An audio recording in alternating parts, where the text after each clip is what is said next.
Hi everyone, welcome back to the channel. In this tutorial, I will show you how to complete the store visitings riddle in Heartopia to get the new emotes creative lab like this.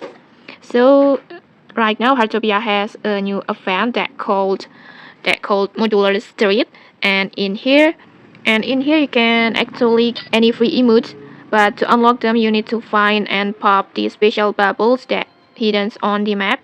And one of the emotes is this creative lab like this. And to get this emotes, it's very easy.